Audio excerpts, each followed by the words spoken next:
If you're living with chronic pain, you know how draining it can be, physically, mentally, emotionally. Today, I want to introduce you to something a little different: acupuncture. Maybe you've heard of it, maybe you're skeptical, but stick with me for 2 minutes and let's break it down together. So, acupuncture comes from ancient Chinese medicine. The idea is that your body has pathways called meridians, kind of like invisible highways, running all over. Along these highways, there are hundreds of specific points called acupoints. Practitioners insert tiny, super thin needles into these points to help rebalance energy flow, or qi.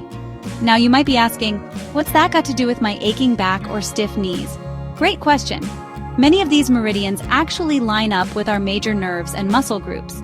For example, the large intestine meridian runs along your arm, right past that classic tennis elbow spot.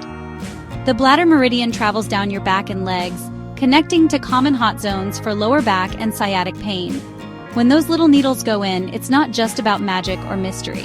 Studies suggest acupuncture may trigger your body to release endorphins, your natural painkillers. It can also help reduce inflammation and improve circulation, which is huge when it comes to muscle and joint pain. Is acupuncture a cure-all?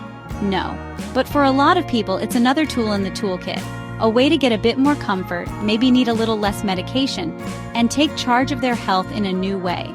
If you're curious, talk to a licensed acupuncturist or your doctor about whether it could fit into your pain management plan.